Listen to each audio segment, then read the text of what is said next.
Primeiro livro das Crônicas, capítulo 20, versículo 1 em diante.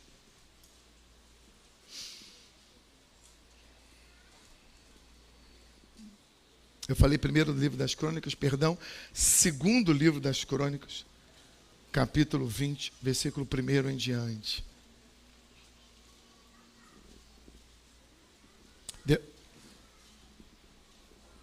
NTLH, por favor.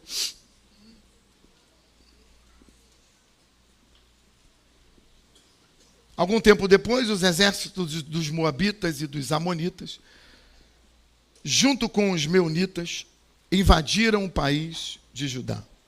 Alguns homens vieram e disseram a Josafá: um exército enorme do país de Edom veio do outro lado do Mar Morto para atacar o Senhor.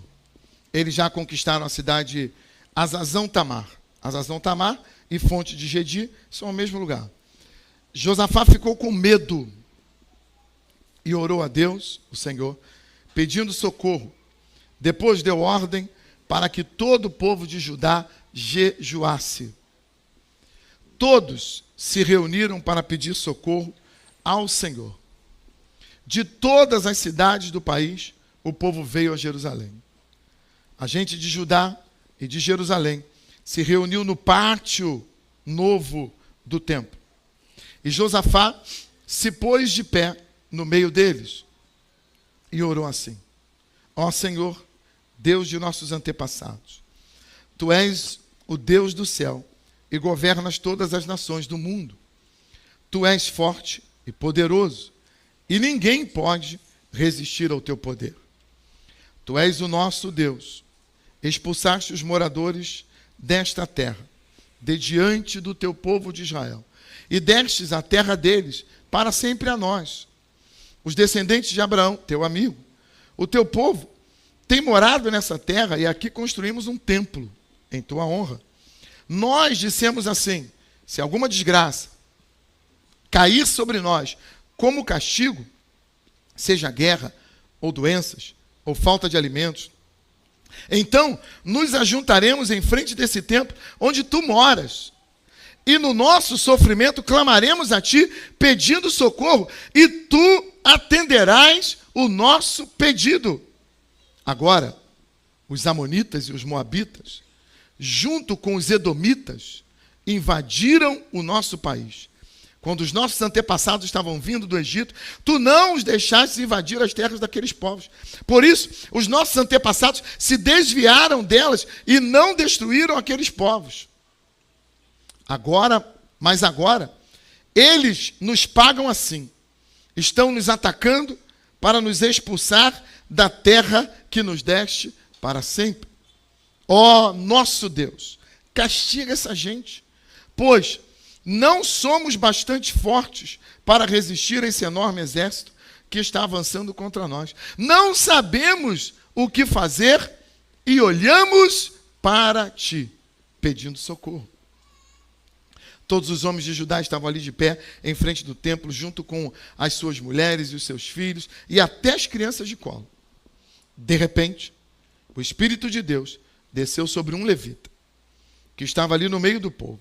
Chamava-se Jaziel, e era descendente de Asaf. Jaziel era filho de Zacarias, neto de Benaías, bisneto de Jeiel e trineto de Matanias. Jaziel disse: povo de Judá, moradores de Jerusalém e rei Josafá, prestem atenção, escutem isso que o Senhor Deus diz. Não se assustem, não fiquem com medo deste enorme exército, pois a batalha não é contra vocês, mas contra mim. Amanhã vocês os atacarão quando eles vierem pela subida de Ziz. Vocês se encontrarão com eles no fim do vale que dá para o deserto, Jeruel. Quando os encontrarem, vocês não precisarão lutar. Fiquem parados ali e verão como o Senhor Deus salvará vocês. Povo de Judá e moradores de Jerusalém, não se assustem, nem fiquem com medo. Marchem contra os inimigos amanhã, pois eu, o Senhor, estarei com vocês. Então o rei Josafá se ajoelhou, encostou o rosto no chão, e todo o povo de Judá e os moradores de Jerusalém também se ajoelharam na presença de Deus, o Senhor, e o adoraram. Aí os levitas, que eram descendentes de Coate, de Corá, começaram a louvar o Senhor, o Deus de Israel, em voz bem alta. Na manhã seguinte, todos se levantaram cedo e foram para o deserto de Tecoa. Ao saírem, Josafá ficou de pé e disse: povo de Judá e moradores de Jerusalém, escutem, confiem no Senhor, seu Deus, e estarão seguros. Confiem nos profetas dele, e tudo que vocês fizerem dará certo. Depois de consultar o povo, Josafá ordenou que alguns cantores vestissem roupas sagradas e marchassem à frente do exército, louvando a Deus e cantando assim: louvem a Deus o Senhor, porque o seu amor dura para sempre. Logo que começaram a cantar, o Senhor Deus causou confusão entre os moabitas, os amonitas e os edomitas, e eles foram derrotados. É a tua palavra, Pai. Pedimos a tua bondade, a tua misericórdia nesta manhã, em o nome de Jesus. Fala conosco e daremos a ti, como sempre temos feito, a honra, a glória e o louvor para sempre. Amém. Graças a Deus. Toma o teu lugar. O texto é longo, nós demoraríamos muito para explicar todo o texto e fazer a aplicação. Você conhece bem, Josafá governou Judá durante 24 anos, paralelamente ao reinado de Israel por Acabe. Josafá é um homem de Deus. Nós já ouvimos um dos episódios do seu reinado na semana passada. Não quero voltar a tudo isso, mas esse é um momento em que as coisas vão caminhando e, de repente, os edomitas, os moabitas e os meunitas se reuniram para invadir o território de Judá. Esse povo é um povo que está no lado leste do Mar Morto. E é um povo que, quando Israel saiu do Egito, que Moisés, junto com todo o povo, vinha destruindo todo mundo pelo caminho, Deus falou: não mexa com eles. Eles não mexa com eles. E Israel poupou a vida e não passou pelo território de Edom, e nem também fez guerra contra eles. E agora, esse povo de Edom, juntamente com os moabitas e os meunitas, eles decidem invadir o território de Judá. E quando eles invadem o território, Josafá fica com medo, porque eles vêm como a areia do mar. É muita gente. Josafá não tem como se livrar deles. E a Bíblia diz que Josafá fica com medo. E no medo, Josafá então se curva, vai diante do Senhor. Ele ora a Deus e ele conclama um jejum, porque não há aparentemente solução. Aparentemente não há saída, não há escape. Não há como sair desse problema. E enquanto Josafá reúne o povo, ele provoca um jejum e reúne o povo para orar no templo, no pátio do templo. Ele convoca a nação inteira para vir a Jerusalém, ao templo, para orar. E no meio dessa oração, ele faz uma oração muito bem explicada. E no meio da oração, diz a palavra, que Jaziel se levanta com voz profética. E é importante a gente ressaltar, Jaziel é um levita, é um trabalhador. Ele não é exatamente um profeta, um profeta de ofício, mas ele se levanta como voz profética naquela reunião. E ele então entrega uma profecia para o povo. E ele diz: calma, fiquem tranquilos, porque o Senhor dará livramento e escape para nós. Josafá, fique calmo, fique tranquilo. Ouçam o Senhor, ouçam os profetas, e o Senhor vai fazê-los prosperar. Então, aquela palavra de Jaziel trouxe ânimo ao povo, trouxe vida ao povo. E Josafá se encoraja. Mas Deus diz assim, e é interessante você ler com esses detalhes. Amanhã vocês sairão para a guerra. Amanhã vocês vão sair para a batalha. O que Deus disse? Amanhã vocês sairão para a... Eu quero que os irmãos participem, senão daqui a pouco eu estou gritando e a minha voz não vai suportar hoje. Amanhã vocês sairão para a batalha. Foi Deus quem disse. Eu li o texto todo para você prestar atenção e pregar comigo. Então Deus disse, amanhã vocês vão sair para a batalha. Aí Deus continua dando a ordem. Mas amanhã, quando vocês chegarem lá e encontrarem os seus inimigos, vocês não precisarão lutar.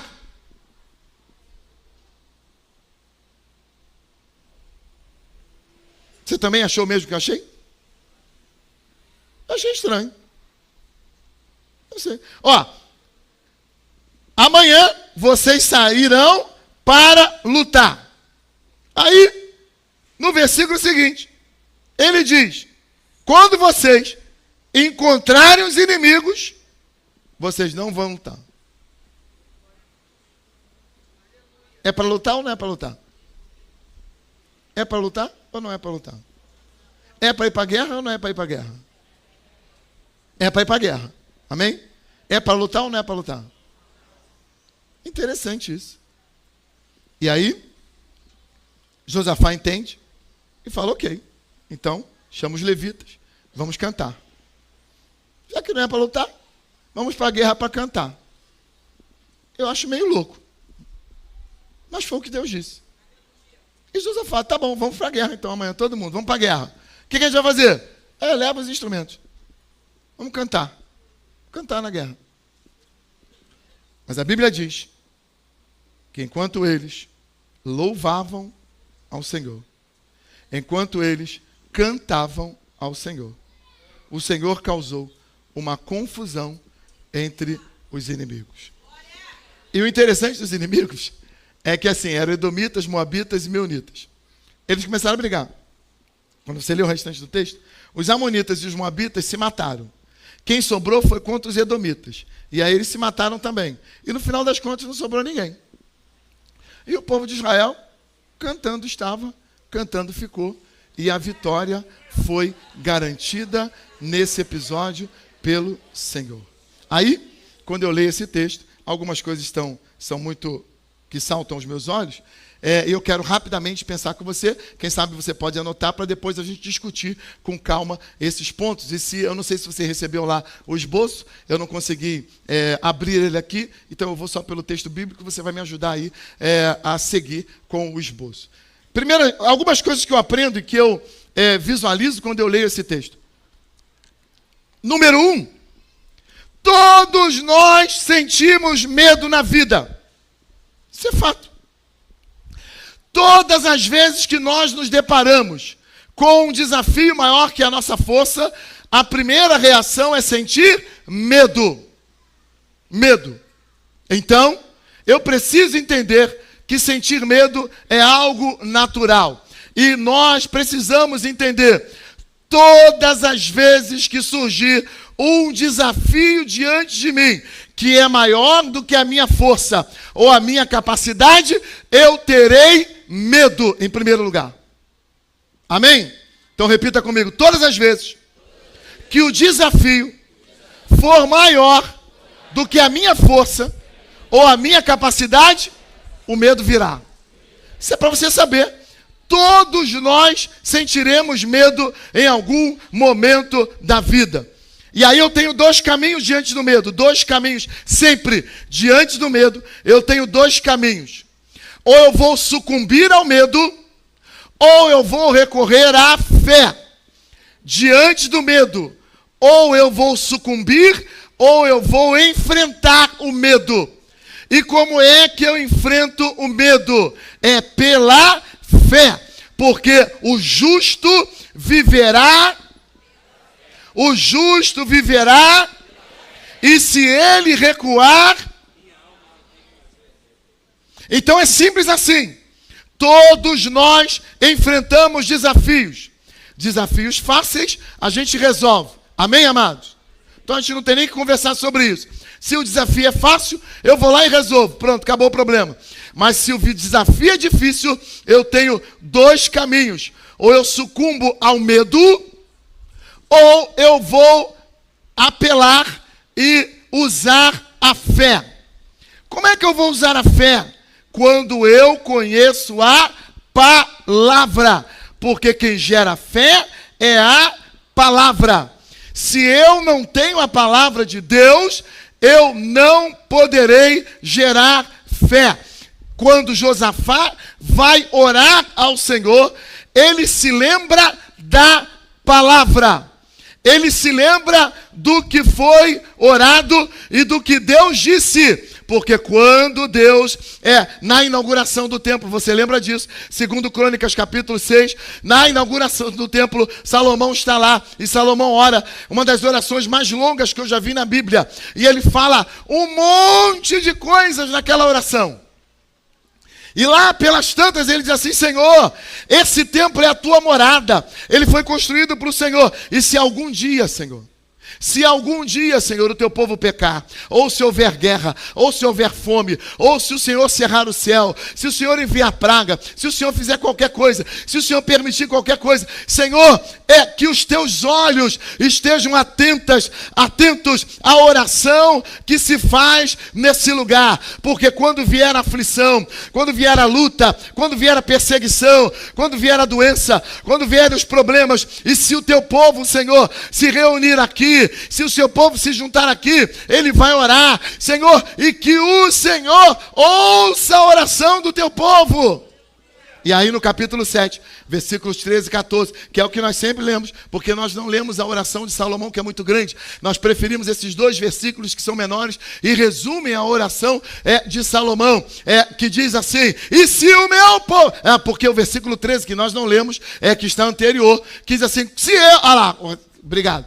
Quando eu fechar o céu, porque quem fecha o céu é Deus. Quando eu fechar o céu, não deixar que chova, e ordenar aos gafanhotos que destruam as colheitas, ou mandar uma peste atacar o povo. Deus que está falando isso. Deus está falando isso. Tudo está no meu controle. Então esse inimigo que se levanta, os moabitas, os edomitas, os neumitas, todo mundo que se levanta, tudo no controle de Deus. Tudo permissão do Senhor. Senhor, o inimigo se levantou. O inimigo também vem da parte do Senhor, porque é o Senhor que tem o controle sobre o inimigo. É o Senhor quem autoriza o inimigo a vir. Pastor, mas eu não entendo isso. Por que que Deus que me ama autoriza o inimigo? Adivinha?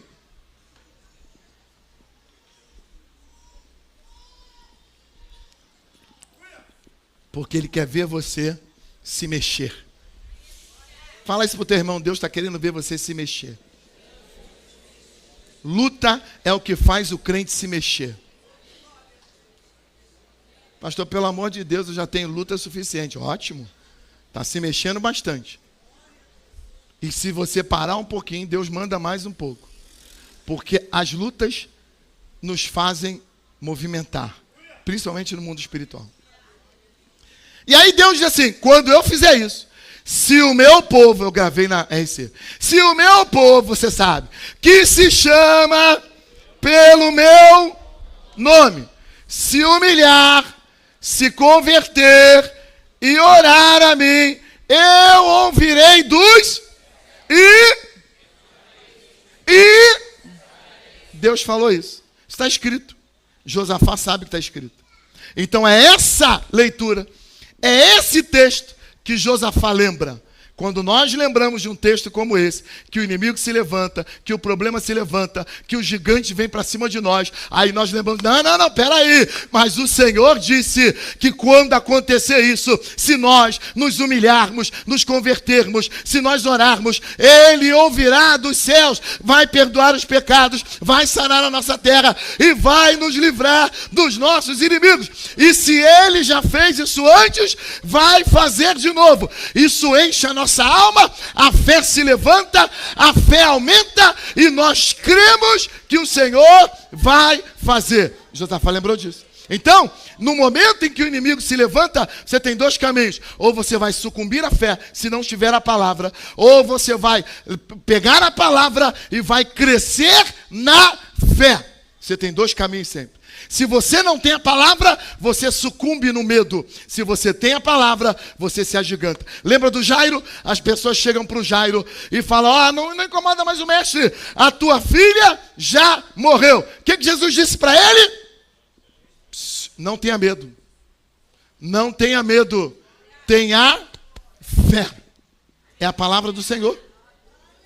É a palavra do Senhor. E eu amo esse versículo. Eu amo esse texto. Não tenha medo. Tenha fé. Fala para pelo menos 2 ou 3 pessoas aí. Mas fala como profeta. Não fala rindo, não. Fala como profeta, com autoridade. Não tenha medo.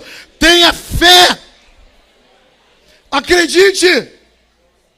Diante do medo, você precisa crescer em fé. E aí, esse versículo me dá 3 informações maravilhosas. Vem comigo no versículo de número 3, de 2 Crônicas 20, para a gente poder ler. Tem 3 informações maravilhosas nesse texto. Vai aparecer ali agora, fica olhando. 2 Crônicas 23. 3 informações maravilhosas.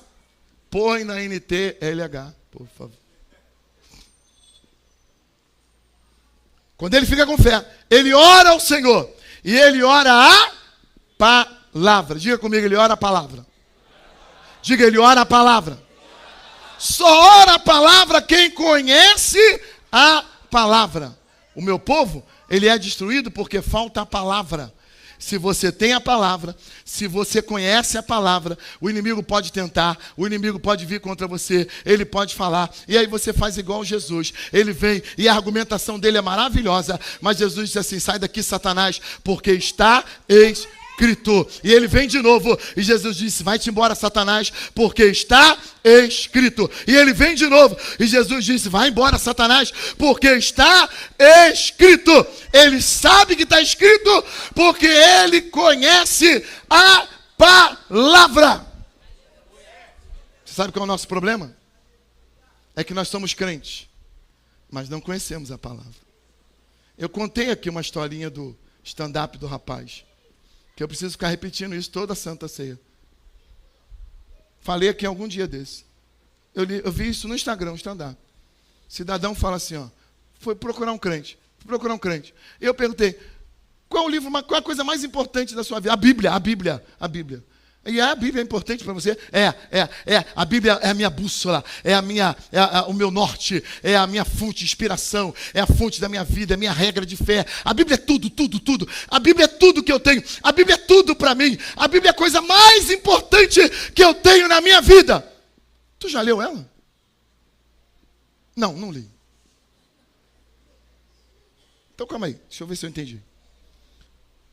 Esse livro é o livro mais importante da sua vida. É que te norteia, que te dirige, é que te sustenta. É tudo para você. Mas você não leu. Não li. É muito grande. Não consegui ler ainda. Tá, se você quiser a piada toda, vai para a internet ver. Não tem como nós sermos crentes e não termos a palavra. Porque só se vence o diabo com a palavra. Ele é mentiroso. E quando a palavra faltar, nós vamos fraquejar. No dia que a palavra faltou, Eva fracassou junto com Adão. Porque faltou a palavra. O que Deus disse? Eva deu mole. Fracassou.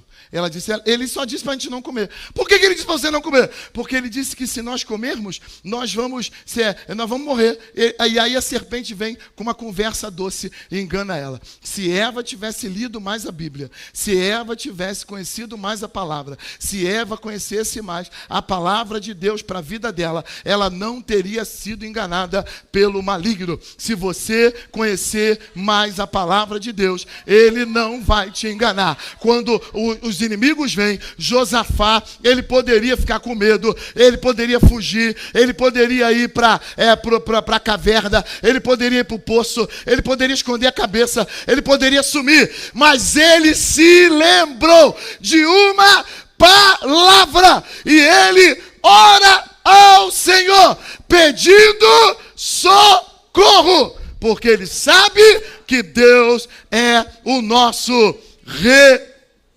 Você deveria conhecer esse salmo. Porque Deus é o nosso rei. Você deveria conhecer esse salmo. Você deveria conhecer esse salmo. Porque ele é o nosso refúgio e fortaleza, socorro bem presente no dia da angústia. Crente que conhece o Senhor e conhece a sua palavra, sabe que ele é o nosso refúgio. Se eu estiver sendo perseguido e correr para ele, eu tenho onde me refugiar. Se eu estiver em dificuldade e puder me esconder nele, ele, flecha nenhuma, inimigo nenhum vai me achar. E no dia que eu estiver angustiado, no dia que a coisa pegar, no dia que eu estiver em dificuldade, se eu gritar por ele, ele virá em meu socorro. Mas se eu não conheço a palavra, se eu não conheço a palavra, eu não consigo orar a palavra, eu não consigo falar a palavra. Então eu preciso conhecer a palavra, é a primeira coisa que Josafá me ensina. A segunda, a oração de Josafá. Crente não murmura, crente ora. Crente não usa TikTok e Instagram para desafogar as mágoas. Crente ora. Crente não fica arrumando confusão nos grupos de WhatsApp. Crente ora. Crente não fica reclamando de ninguém pelas esquinas. Crente ora, porque quem resolve os nossos problemas é o Senhor. No dia que nós aprendemos que a nossa resposta está no Senhor e não nas pessoas, na hora que nós entendemos que o nosso socorro vem do Senhor e não das pessoas, nós vamos parar de perder tempo com quem não resolve o nosso problema. O menino vai para a mulher e pergunta: vai tudo bem? E a mulher: sai da minha frente, está tudo bem. Vai tudo bem contigo? Sai da minha frente, vai tudo bem. Vai tudo bem com a tua casa? Sai, vai tudo bem. Ela não responde aquele rapaz, porque ela sabe que dar papo, dar conversa para aquele rapaz não trará solução. Quando ela chega diante do profeta, que é a voz de Deus, aí ela se derrama. Pastor, então ela mentiu? Não, ela é inteligente. Ela não perde tempo falando das suas causas com quem não pode resolver. E tem muito crente hoje alugando o ouvido dos outros para falar bobagens que o outro não tem como resolver. Você quer falar teu problema para mim? Eu te ouço com o maior carinho. Com o maior carinho. Te ouço o tempo que você precisar. E quando acabar de falar tudo, eu vou dizer para você: vamos orar. Quem já ouviu o pastor falar isso alguma vez para você na vida? No final vai dar tudo certo. Vamos orar. Por quê? Porque a única coisa que nós sabemos fazer é orar. Terceira coisa que Josafá me ensina: jejum. Jejum é uma arma poderosa. A causa primária para o jejum não é a solução dos nossos problemas. A causa primária é o quebrantamento diante do Senhor. Então, Josafá, ele convoca um jejum para que haja quebrantamento na vida do povo, para que haja quebrantamento nos corações. O jejum quebra a nossa alma. O jejum quebra o nosso eu. O jejum destrói a nossa arrogância. O jejum nos coloca no nosso verdadeiro lugar. O jejum é um instrumento de Deus, uma arma poderosa para nos fazer quebrar. Pastor, eu não consigo jejuar. É porque você não quer se sacrificar, você não quer ofertar, você não quer abrir mão, você não se permite ser quebrado. O jejum é uma arma poderosa para Deus quebrar você. Então, todas as vezes que a situação apertar, todas as vezes que a situação estiver difícil, todas as vezes que você começar a sentir medo, não tiver respostas, experimente usar a palavra de Deus, experimente orar ao Senhor e experimente jejuar diante do Senhor, e você verá os resultados dessa tríplice conduta que todo crente precisa aprender: palavra, oração e jejum. Diga comigo. A segunda coisa que esse texto me ensina é que nós precisamos saber quem é o nosso Deus. Josafá conhece o Deus dele. Josafá conhece. Josafá não é como aquele menino, como aquele rapaz, o pai do garoto, que vai para Jesus e fala assim: Senhor, se o Senhor pode, faz alguma coisa. Não, Josafá conhece a Deus. Josafá conhece o Senhor. E no versículo de número 6, ele diz assim: Senhor, Tu és o nosso Deus, o Deus dos nossos antepassados. Tu és o Deus do céu e governa todas as nações do mundo. Tu és poderoso e forte, e ninguém pode resistir ao teu poder. Qual o tamanho do Deus que você serve? Qual o tamanho do Deus que você serve? As crianças aprendem isso. Tem uma canção que a gente canta lá, que diz que Deus é um Deus grandão. Então é isso. Deus é um Deus... faz a coreografia, irmãos. Deus é um Deus... O teu Deus é como? É um Deus grandão. É isso, você precisa saber isso. O mundo precisa saber que o teu Deus é um Deus grandão. O meu Deus é um Deus grandão. É o Deus todo-poderoso. É o Deus que governa todos os reinos. É um Deus que ninguém pode resistir ao seu poder. Ei, não há Deus como o nosso Deus. O nosso Deus é o El Shaddai, o Deus todo-poderoso. Aplauda Ele nessa manhã. Bendito seja o nome do Senhor. O meu Deus é um Deus grandão. Ele é poderoso. Ele governa tudo. Ele pode todas as coisas. Ele pode todas as coisas. E nós precisamos declarar isso. A outra coisa que esse texto me ensina: a importância do templo. Nós discutimos hoje cultura inútil. A gente fica discutindo muito a questão do templo. Porque o templo é santo, não é santo, é sagrado, não é sagrado, é isso, não é aquilo. Deixa eu falar uma coisa para você. Vamos parar de discutir besteira. O templo de Salomão foi construído para ser a morada de Deus na terra. Foi ele que falou isso. Ele colocou a arca no templo e disse: eu vou morar aqui, entre os homens. A arca é a minha presença entre os homens. Amém? Amém? Amém? Então o templo, para os judeus, é o lugar onde Deus mora. Jesus vem e a mulher pergunta: Senhor, eu estou numa dúvida aqui, porque os meus antepassados disseram que eu tenho que adorar no Monte Gerizim, lá em Samaria. Mas vocês vêm e dizem que é em Jerusalém que a gente tem que adorar. E Jesus falou assim: para com essa bobagem. Presta atenção. Os verdadeiros adoradores adorarão ao Pai em espírito e em verdade. A adoração que Deus recebe é a adoração feita em espírito e em verdade. Ponto. Nós somos o templo do Senhor, a igreja. Amém, amados?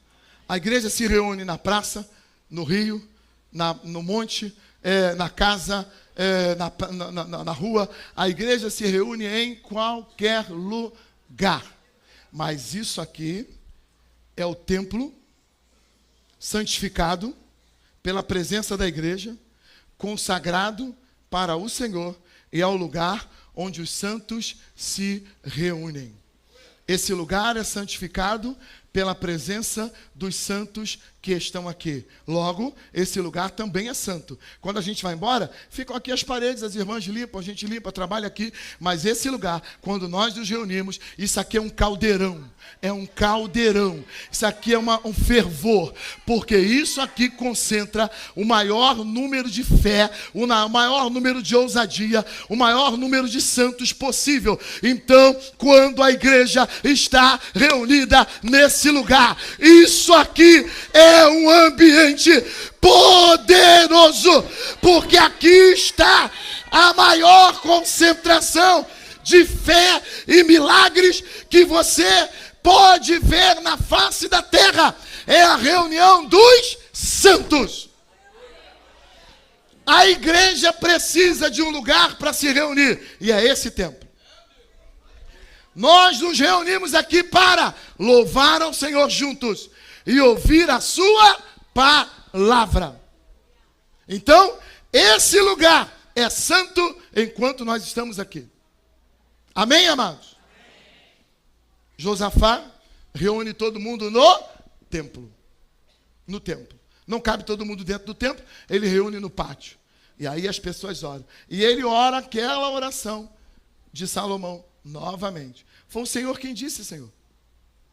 Foi o Senhor que se nós orássemos aqui, o Senhor nos ouviria. Deixa eu falar uma coisa para você.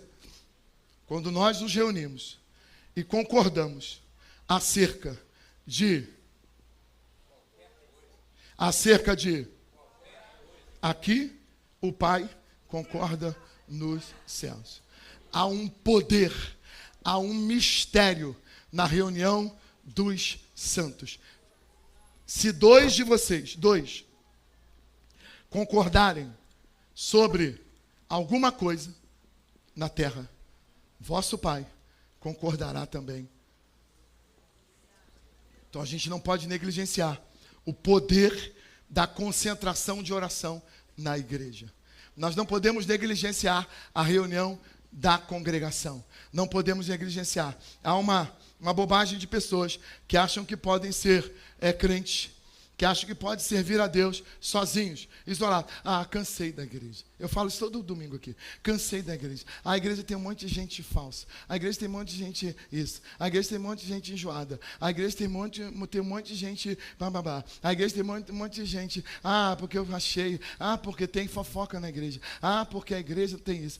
Porque eu pensei que todo mundo lá fosse santo. Mas tem muita gente que é isso. Está chegando mais, irmão. É isso. E está chegando mais. Está chegando mais. Só tem um problema. Aqui, nós somos a igreja do Senhor. Isso aqui é uma arca, já disse para os irmãos. Isso é a arca. Tem hora que cheira mal. Tem hora que cheira mal, mas é a arca.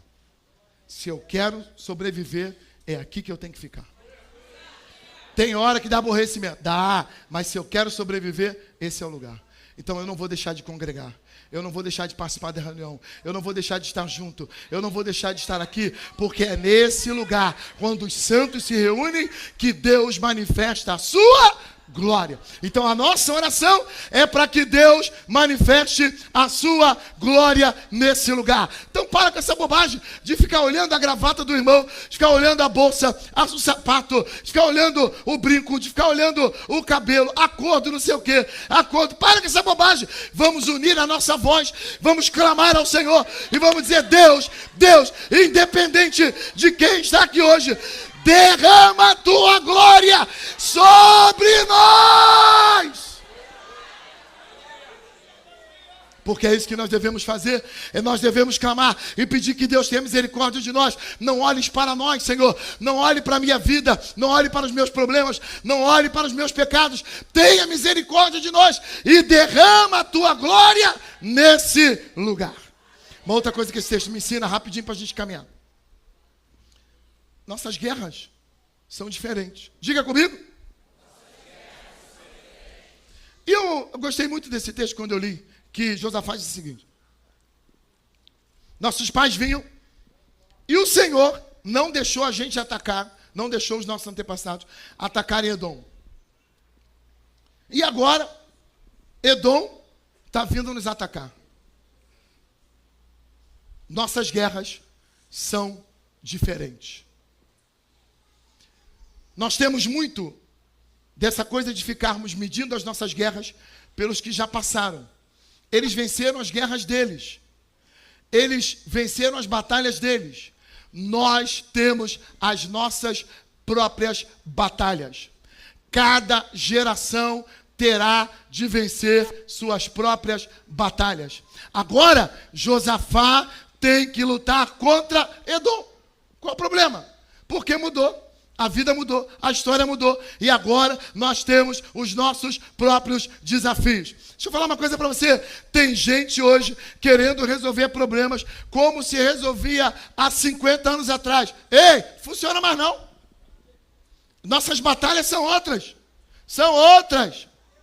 Nossas guerras são outras. Eu me lembrei, enquanto pensava nisso, dos pastores, os dirigentes da minha congregação, dizendo assim, 7 horas na igreja. Esses irmãos infelizes, miseráveis, que deixam de chegar cedo na igreja, porque estão vendo os trapalhões. Eu lembro disso. Eu tinha que chegar cedo, porque eu tocava na banda, então eu chegava cedinho. E eu ouvia esse discurso. Os irmãos que ficavam vendo os trapalhões não ouviam, mas eu ouvia. Irmão, não existe mais trapalhões. Então esse discurso não vai funcionar mais. Nossas guerras são outras. Você entende o que eu estou falando? Só para você entender. As nossas soluções de lá, da geração anterior, mas os meus pais faziam assim, mas não vai funcionar mais. Tem outras guerras que você precisa lutar, tem outras batalhas que você precisa lutar, e você precisa da orientação de Deus para saber como vencer as batalhas desse tempo. Pode ser que os princípios, que as regras, que a forma de Deus trabalhar, que Deus use algumas das formas que Ele usou no passado. Mas, em regra, as nossas guerras são diferentes. Então, lute as suas. Guerreie as suas guerras.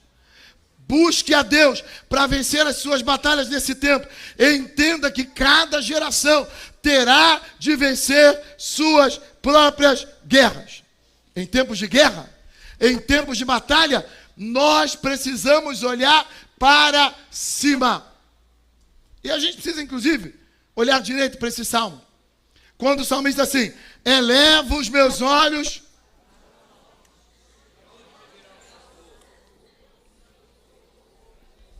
Os irmãos estão cantando, tem uma música que a gente canta assim. Eleva os meus olhos para os montes, de onde vem o meu socorro. Jerusalém é uma cidade cercada por montes. O salmista está dizendo, na hora da aflição, eu olho para todos esses montes e pergunto, meu Deus, de onde me virá o socorro? Ele mesmo responde, de nenhum deles. O meu socorro vem do Senhor, que fez os céus e a terra. Meu socorro não vem do monte, meu socorro não vem do Egito, meu socorro não vem da Síria, o meu socorro não vem de Moabe, o meu socorro não vem do político, o meu socorro não vem do pistolão, o meu socorro não vem do amigo, meu socorro vem do Senhor. As batalhas que eu posso lutar, eu luto e venço. As batalhas que eu não posso vencer, eu olho para o céu e peço socorro ao Senhor, e de lá Ele me socorre. O meu socorro vem do Senhor. Uma outra verdade que esse texto me mostra: sempre haverá profeta no meio do povo. Sempre haverá profeta no meio do povo. Você pode dizer isso comigo? 1, 2 e... Ah, pastor, mas durante 400 anos Deus não se manifestou. Engano seu. Não houve manifestação pública, verbal da profecia. Mas a profecia nunca se calou. Sempre haverá profeta no meio do povo. Sempre haverá uma galera que não se curvou. E aí, mais uma dessas bobagens que a gente comete. Ah, mas não tem mais como tinha antes. Ah, mas não tem mais como era. Psss. Você está falando da igreja do Senhor, hein? A igreja é dele. E você acha mesmo que Deus está fraco? Você acha que Deus está fraco? Deus perdeu a capacidade de mobilizar a igreja dele? Você acha mesmo que Deus perdeu a capacidade de falar com a igreja dele? Você acha mesmo que Deus perdeu a capacidade de fazer coisas no meio da sua igreja? Você acha mesmo? Você acha isso? Então, para com essa bobagem. Não vai faltar profecia no meio da igreja. Não vai faltar profeta no meio da igreja. Não vai faltar voz profética no meio da igreja. Tá tudo ruim, pastor, mas Deus tem os seus. E Elias um dia achou de cair nessa bobagem. Ah, Senhor, só eu fiquei aqui. Porque tem uns crentes que são assim, não tem, amados? Já não se faz mais crente, pastor, como antigamente. Já não tem mais crente como antigamente. Para de bobagem, fala com o teu irmão, para de bobagem. Tu não é a última cocada não, fala para ele. Fala para ele, você não é a última cocada. Não é, não é. Ó, Deus tem pelo menos. E aí Deus manda essa para Elias. Elias, tem mais pelo menos 7.000 que não se curvaram. Eles estão por aí. E na hora que eu quiser, eu levanto um por um. Então, não entra nessa não. Você não é a última cocada da bandeja. Você não é o único crente. Você não é o único. Deus tem os seus profetas. E nunca faltará voz profética no meio da igreja. Ah, mas não tem profeta de ofício. Não tem problema não. Tem um levita aí. Tem um levita. Se tiver um levita ligado. Se tiver um levita ligado. Irmãos, eu já vi Deus fazer, que às vezes a gente está orando aqui, os pastores não ministraram, ou não aconteceu o milagre, aí o rapaz lá da guitarra começou a tocar, e o milagre acontece. Porque Deus não tem esse negócio não, Ele usa o baterista, Ele usa o guitarrista, Ele usa o tecladista, Ele usa o porteiro. Eu vi um testemunho, e eu quero tornar isso público aqui. Cadê o Flávio? Cadê o Flávio? O Flávio está aí hoje, está trabalhando. Flávio testemunhou no retiro. Está crente. Entrou por essas portas há 2 anos. Quebrado na vida. Completamente quebrado. Pregou no retiro essa semana. E ele falou, pastor, o que mudou a minha vida foi um abraço que eu recebi lá na calçada.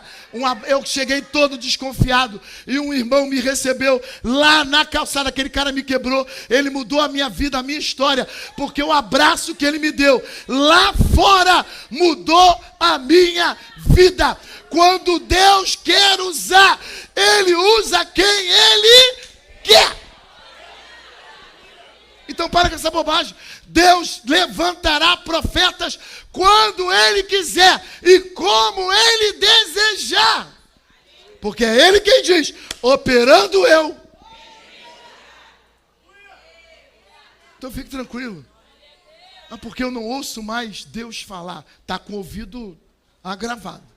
Porque Ele continua falando. Ah, mas eu não vejo Deus fazer. Está com problema de visão. Porque eu estou vendo Deus fazer muita coisa no meio da igreja. Ah, mas eu não estou sentindo. Aí é problema seu. Mas eu continuo sentindo. Eu continuo acreditando. E quando nós nos reunimos numa manhã como essa, é uma manhã de sobrenatural. E eu termino, fique de pé, uns músicos, por favor. E eu termino dizendo para você: existem batalhas que são nossas. Olha aqui para mim. Não seja negligente. A mulher gastou todo o dinheiro que tinha. Todo. De médico em médico. Por 12 anos. De médico em médico. Buscando uma cura. Sabe o que ela me ensina? Tem coisas que sou eu que tenho que fazer. Tem batalhas que são minhas. E muitas curas, elas vão acontecer porque eu vou mudar de médico. E o médico, a segunda opinião vai me salvar.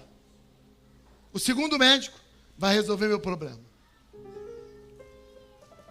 Tem coisas que eu vou buscar solução e vou encontrar. Mas aquela mulher buscou durante 12 anos e não conseguiu. Tem batalhas que são só nossas. E você não pode negligenciar as suas batalhas. Tem coisas na sua casa que é você que tem que fazer. Tipo essa de pintar a casa. Tem coisas na sua família que é você que tem que fazer. Tem coisas do seu trabalho que é você que tem que fazer. Tem coisas do seu ministério que é você que tem que fazer. Tem coisas que são batalhas suas, possíveis. E que Deus não vai se meter. Mas tem batalhas. Tem batalhas que você não vence. Que você não tem força. Que você não consegue. E porque elas existem? Para que o poder de Deus se manifeste. Para que a glória de Deus se manifeste.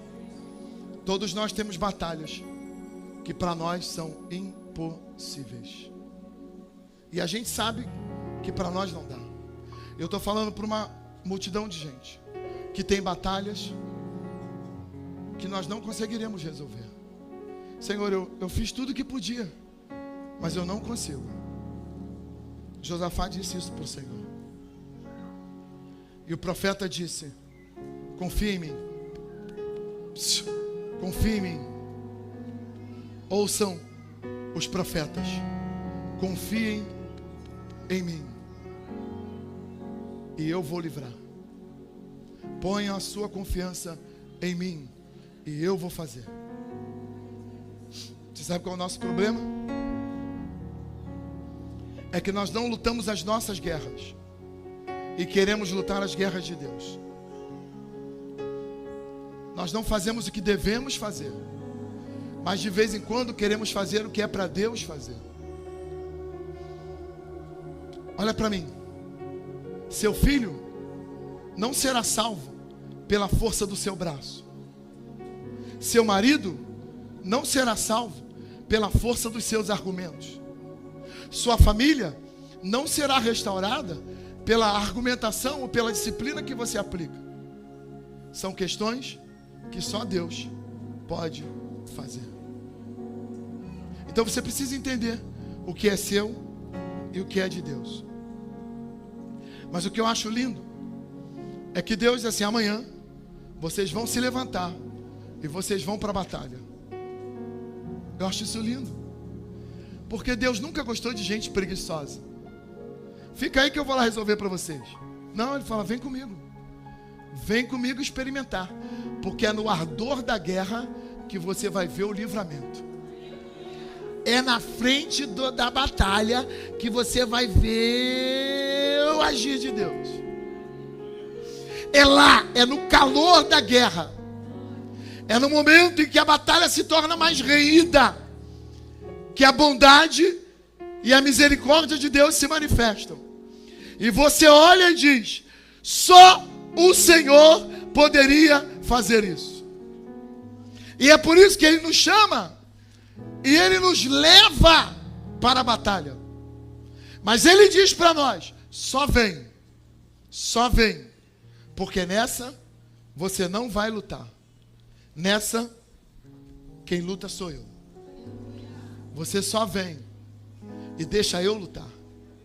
E aí, eu poderia figurar isso e dizer para você: só venha, só esteja aqui e confie, porque a batalha Ele vai lutar. E aí eu aprendi uma coisa linda.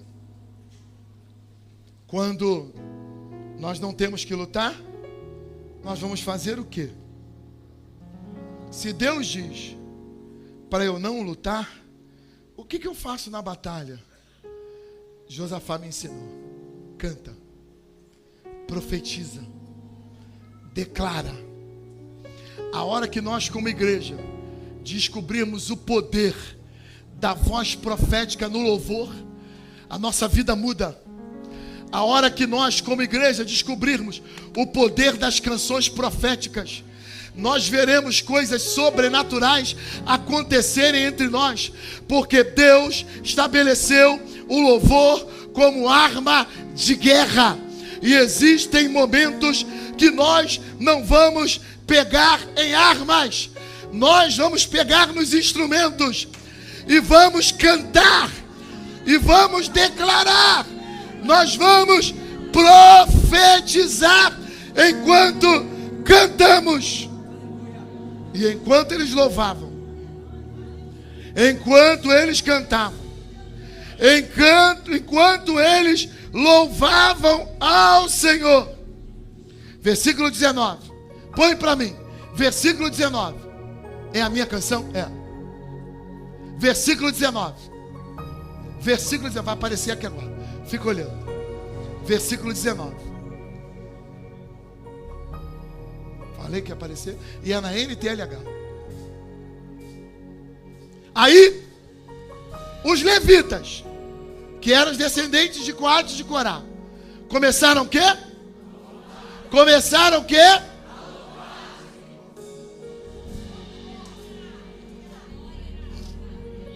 Calma, porque louvar só não basta. Sabe qual é a música que nós vamos cantar? É dessas que eu gosto. Mas tem gente que quando vai cantar uma música de guerra, o inimigo está ali fora esperando ele para matar ele. Ele está todo enrolado. É guerra, é guerra. E aí sabe o que ele faz? Persegui os inimigos e os alcancei.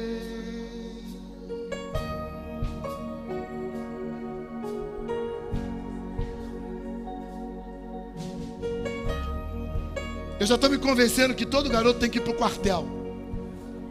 Tem que servir. Eu nunca gostei de serviço militar, não servi. E nunca recomendei a ninguém que servisse. Mas já estou começando a achar que todo mundo deve servir. Porque você tem que entender o que é guerra. Você tem que entender o que é batalha. Porque o ladrão, o inimigo, o ladrão, ele vem para... O inimigo, o ladrão, ele vem para... Ele não está brincando. Ele vem para te destruir. Você está achando que o inimigo está querendo te fazer carinho? Ele quer acabar com a tua família. Você está achando que o inimigo está te fazendo cafuné? Ele quer destruir teu ministério. Ele quer acabar com o teu relacionamento. Ele quer acabar com a tua vida financeira. Ele quer te destruir. Mas Deus disse assim, calma. Porque a nossa luta não é contra a carne, não é contra o sangue. Ah, põe esse aí. Põe esse aí. Efésios capítulo 6, versículo 10. Mas tem que ser rápido, porque senão vai atrasar o culto. Efésios capítulo 6, versículo 10. Vai, 11, 12. Isso, agora põe. Tá bom, vamos ler junto. 1, 2 e... Pois nós...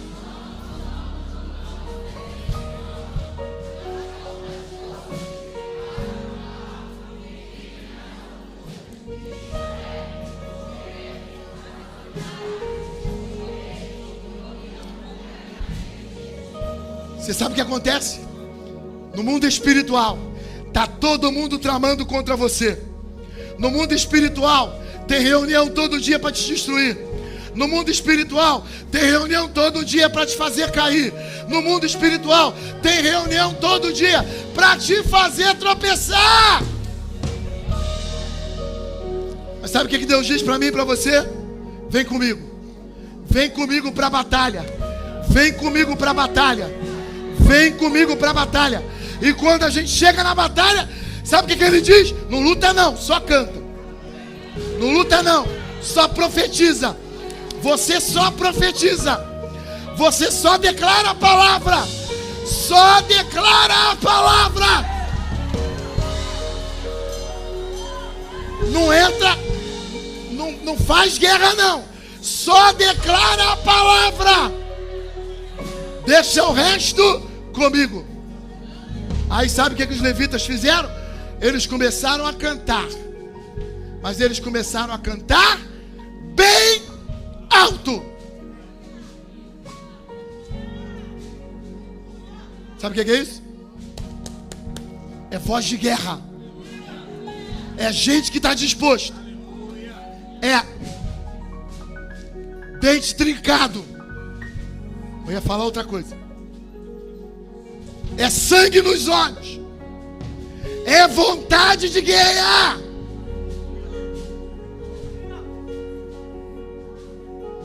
Porque tem um inimigo que ele está vindo ali e você não consegue vencer ele. Se Deus não vencer ele para você, você está morto. Se Deus não der um livramento, você está morto. Declare isso para o teu irmão. É Deus ou nada. É Deus ou nada. Ou Deus se levanta e te livra, ou o inimigo vai te traçar. Mas eu tenho uma boa notícia para te dar. Eu não me lembro. Já li algumas vezes. E eu não me lembro do dia que Deus entrou numa batalha e perdeu ela. Eu não me lembro. Se Ele te chamou para a guerra, Ele sabe o que vai fazer. Então, descansa. Pega a palavra. Experimente cantar a palavra. E os inimigos, e os alcancei, os destruí, os atravessei.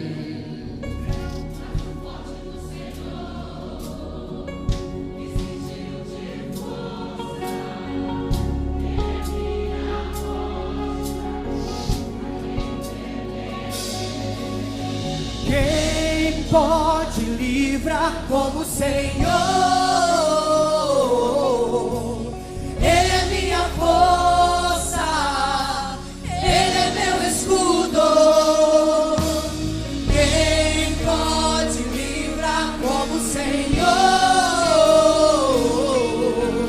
Ele é minha força, Ele é meu escudo. Vem. Segui os inimigos e os alcancei, os destruí, os atravessei. O braço forte do Senhor me cingiu de força. Ele é minha rocha, a quem eu tenho.